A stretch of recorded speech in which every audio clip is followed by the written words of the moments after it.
साथियों, आज के सेशन में हम आप सभी का खैर मकदम करते हैं।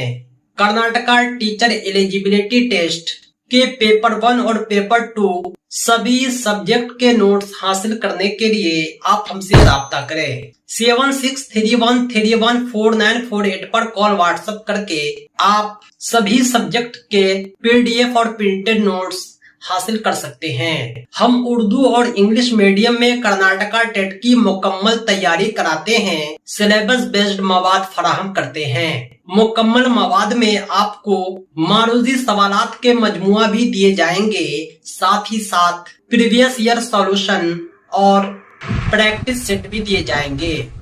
हासिल करने के लिए अभी राब्ता करें 7631314948 पर। अगर कर्नाटका टेट में आपका लैंग्वेज पेपर इंग्लिश है तो यह वीडियो आपके लिए खास है। आज की इस वीडियो में हम ग्रामर के डिफिनेशन को देखेंगे, साथ ही साथ सेंटेंस क्या होता है, यह कितने तरह के होते हैं, इस पर भी हम गुफ्तगू करेंगे। तो आइए शुरुआत करते हैं आज के क्लास की। A very welcome to all of my listeners and viewers. Today we are going to start a very important chapter of English grammar. First of all, we should know about grammar. What is grammar? व्याकरण क्या है? Grammar is actually or really the system of a language. Nowadays, there are frequently asked the questions of grammar in all type of competitive examination, so it is necessary that we should prepare for it. Today we will study the English grammar in the main context of competitive exams so that we can get maximum score in the exams and success. So comes and let's start. What is grammar? व्याकरण क्या है? व्याकरण वास्तव में किसी भी भाषा का प्रणाली है। लोग इसे प्राय भाषा के नियम के रूप में विस्तृत करते हैं, पर वास्तव में भाषा की कोई नियम नहीं है। यदि हम नियम की बात करें तो नियम पहले बनते हैं, फिर खेल की तरह भाषा। भाषा की शुरुआत शायद इस तरह नहीं हुई। वास्तव में भाषा एक व्यक्ति द्वारा दूसरे व्यक्ति से भावनाओं का आदान प्रदान है। वक्त के साथ शब्दों, वाक्यांशों और वाक्यों में लोग इसे विकसित करते गए और वह आज भाषा या बोली के रूप में लिए। सभी भाषाएं समय के साथ बदलती रहती हैं, जिसे हम व्याकरण कहते हैं। व्याकरण वास्तव में किसी विशेष समय में भाषा का प्रतिबिंब है। तो क्या हमें भाषा सीखने के लिए व्याकरण का अध्ययन की आवश्यकता है? तो मेरा जवाब होगा नहीं। दुनिया में कई लोग व्याकरण के अध्ययन किए बिना सरलता और निपुणता से बोलते हैं। हमें ही लीजिए, हमें हिंदी व्याकरण का कितना ज्ञान है और हम किस तरह से बोलते हैं, लेकिन यदि बात हो अपनी मातृभाषा के अलावा अन्य भाषा सीखने की, तो शायद पहले हमें व्याकरण का ज्ञान होना चाहिए। यदि यह आपको कुशलता, तेजी और सरलता से सीखने में मदद करता है। जब एक भाषा की प्रणाली व्याकरण को समझते हैं तो आप किसी व्यक्ति या किताब के बिना ही समझ सकते हैं। तो viewers, as we know, generally we use words generally. Let's and come starts. Today our topic is sentence, vakya. Generally we use words in groups. A group of words which makes a complete sense is called sentence. In other words, we can say a combination of words that makes a complete sense is called a sentence. It is very, very simple to understand the sentence. A group of words which can express a complete thought. वह शब्दों के समूह को हम वाक्य कहते हैं। लफ्ज़ों के मजमुआ को हम सेंटेंस कहते हैं, जुमला कहते हैं। हिंदी में वाक्य की रचना निम्न प्रकार से है: कर्ता, क्रम, क्रिया। अंग्रेजी में सब्जेक्ट, ऑब्जेक्ट, वर्ब। जैसे यहाँ झनकार खाना खा रहा है। This is the example. Should always turn off a sentence in English. कर्ता, क्रिया, क्रम।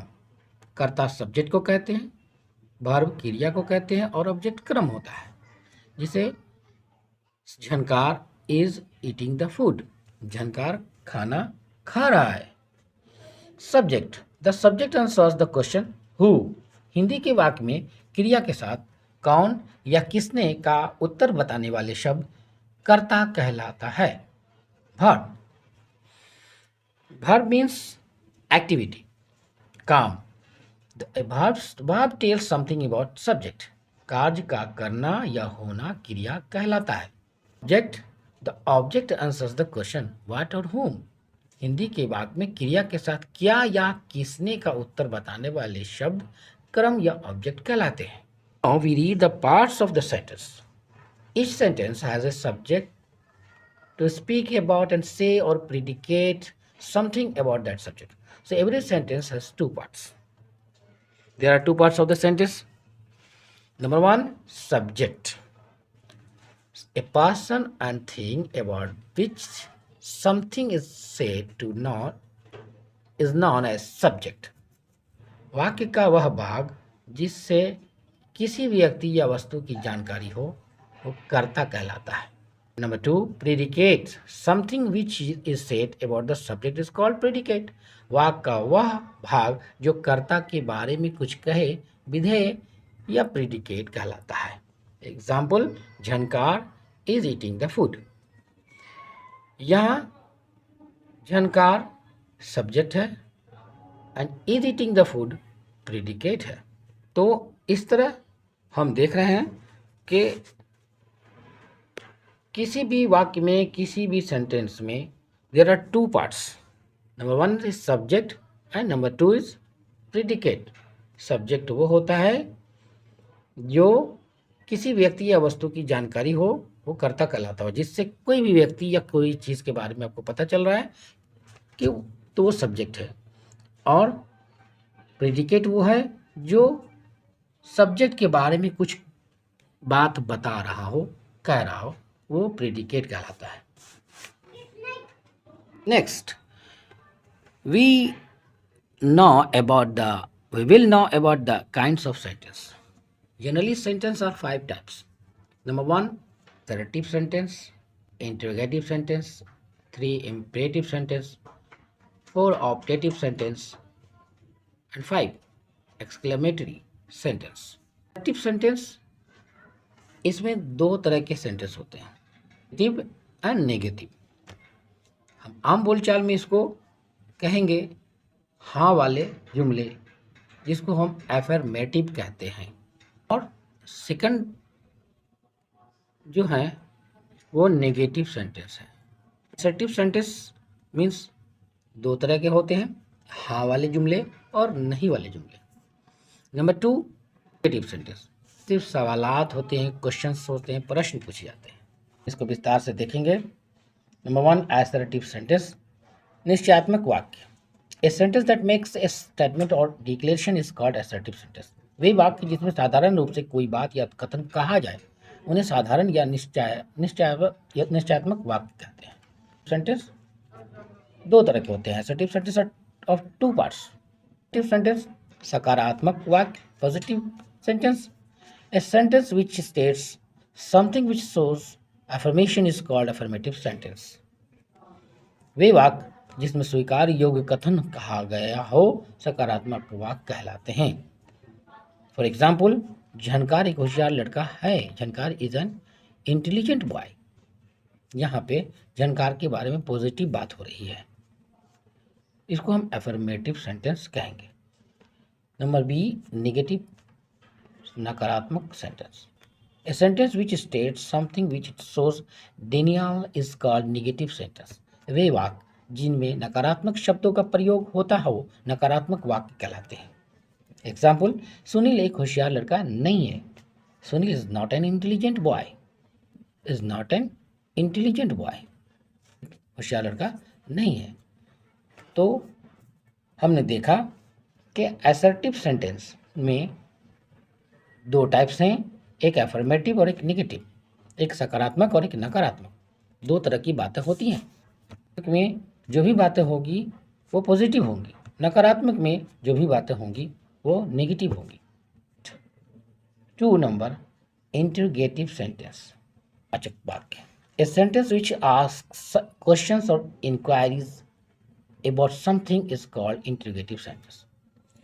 वे वाक्य जो प्रश्न पूछे या किसी के बारे में खोज करे ये प्रश्नवाचक वाक्य कहलाते हैं। A sentence which asks question or inquires about something is called interrogative sentence. यहाँ इंटरोगेटिव सेंटेंस के भी दो टाइप्स हैं। Interrogative sentence of two types, sentences starting with helping verb, सहायक क्रिया से प्रारंभ होने वाले वाक्यों का उत्तर हाँ या ना में आता है। कुल क्या सुनील एक ईमानदार लड़का है? Is Sunil an honest boy? क्या राम पढ़ रहा होगा? Will Ram be reading? यहाँ पे हेल्पिंग वर्ब इज, विल, ये हेल्पिंग वर्ब है। आपको बताते चलें कि is, am, are, was, were, shall, will, would, ये सब हेल्पिंग वर्ब्स हैं और ये इंटरोगेटिव सेंटेंस में पहले आते हैं, क्योंकि इंटरोगेटिव सेंटेंस के का मतलब ही है प्रश्नवाचक वाक्य, सवाल पूछने योग्य sentence. Sentence starting with question word and second one है क्वेश्चन, ऐसे सेंटेंस जो स्टार्ट ही होते हैं WH वर्ड से। प्रश्नवाचक शब्दों से प्रारंभ होने वाले वाक्य में किसी तथ्य की पूर्ण खोज की जाती है। एग्जाम्पल, तुम्हारा प्रधानाध्यापक कौन है? Who is your headmaster? तुम्हारा नाम क्या है? What is your name? यहाँ पर WH word was, where do you live? तो ये प्रश्नवाचक सेंटेंस हैं कि उदाहरणें हैं, एग्जाम्पल्स हैं। दो तरीके से प्रश्नवाचक सेंटेंस बोले जाते हैं, लिखे जाते हैं, हेल्पिंग वर्ब से शुरू होने वाले और WH वर्ड से शुरू होने वाले। 3. इम्पेरेटिव सेंटेंस, आज्ञा सूचक वाक्य, which shows order, advice, suggestion, prohibition and request is called imperative sentence. वाक्य वह वाक्य जिसमें आज्ञा, सलाह, सुझाव, प्रार्थना आदि हो, आज्ञा सूचक वाक्य कहलाते हैं। ऐसे वाक्य जिसमें लगे कि कोई ऑर्डर हो, मिल रहा हो, कोई सलाह मशवरा हो, सुझाव हो, रिक्वेस्ट हो, तो ये जो चीज़ें हैं ये इम्पेरेटिव सेंटेंस के अंतर्गत आती हैं। आज्ञा सूचक वाक्य, यहाँ आइए, come here, this is order, कृपया दरवाज़ा बंद कीजिए, please shut the door, request, धूमपान मत कीजिए, डोंट स्मोक, प्रोहिबिशन, यहाँ पे किसी चीज़ से मना किया जा रहा है कि आप स्मोक मत कीजिए, सिगरेट, गुटखा ये सब मत खाइए, डू नॉट स्मोक। क्वेश्चन है, रिक्वेस्ट है, ऑर्डर है, ये चीज़ें इम्पेरेटिव सेंटेंस कहलाती हैं। 4. सेंटेंस, कामना सूचक वाक्य, a sentence which shows a wish, a blessing or a prayer is known as operative sentence. ऐसे वाक्य जिसमें इच्छा, प्रार्थना या शुभ कामना आदि दर्शाते हों, कामना सूचक वाक्य कहलाते हैं। अंग्रेजी में ऐसे वाक्य विश या मे से प्रारंभ होते हैं। तो बता रहे एग्जाम्पल, आपकी यात्रा सुखद हो, विश यू हैप्पी जर्नी, भाग्योदय हो, wish him best of luck, ये एक ब्लेसिंग है, एक दुआ है। भगवान आपको लंबी उम्र दे, आयु दे, मे यू लिव लॉन्ग, यह विश करते हैं। भगवान आपकी मदद करे, मे गॉड हेल्प यू, ये हम प्रेयर करते हैं। मे से प्रारंभ होने वाले कामना सूचक वाक्यों ऑपरेटिव सेंटेंस के अंत में द्विबोधक चिन्ह लगाते हैं, जो आश्चर्य का वो जो चिन्ह होता है वो लगाते हैं ऑपरेटिव सेंटेंस में। सेंटेंस नंबर 5, द्विबोधक वाक्य, a sentence which shows mental passions, thoughts, sudden feeling of mind is known as exclamatory sentence. वह वाक्य जो अचानक आए हुए विचारों या मानसिक भावनाओं को प्रकट करे, बोधक वाक्य कहलाते हैं। ये एक्सक्लेमेटरी सेंटेंस के अंत में एक्सक्लेमेशन मतलब वो आश्चर्य का वो चिन्ह, ताज्जुब का निशान लगाते हैं। हमारी टीम ने मैच जीत लिया है, hurrah, our team has won the match. Oh Anil यहाँ है, oh Anil is here. Oh Orissa में कई लोग मरे, alas many people dies in Orissa. ये सेंटेंस हमें बता रहे हैं कि एक्सक्लेमेटरी सेंटेंस इस तरह से होते हैं जहाँ पे खुशी का या फिर गम का इजहार करते हैं, को प्रकट करते हैं। हाउ का प्रयोग करके भी एक्सक्लेमेटरी सेंटेंस बनाए जाते हैं, के अंत में सहायक क्रिया का या क्रिया के बाद में बीच में आप द्विबोधक चिन्ह लगाया जाता है। जैसे झनकार कितना अच्छा लड़का है, what a good boy Jhankar is, वे कितने धीरे चल रहे हैं, how slowly they are walking. अच्छा लड़का है, what a boy, what a good boy जानकारी। वे कितने धीरे चल रहे हैं, how slowly they are walking. दोस्तों आज के लिए इतना ही। इसी तरह के दूसरे वीडियोज के लिए आप हमारे चैनल को सब्सक्राइब करें। साथ ही साथ टेट सीटेट और दूसरे सभी टीचिंग एग्जाम्स के पीडीएफ प्रिंटेड कंप्लीट नोट्स के लिए कॉल व्हाट्सएप करें 7631314948 पर। ध्यान रहे हमारा नोट्स आपकी परीक्षा की संपूर्ण तैयारी के लिए सफिशिएंट है। तो दोस्तों आज के लिए इतना ही। बहुत बहुत धन्यवाद। Thanks for watching. Thanks again.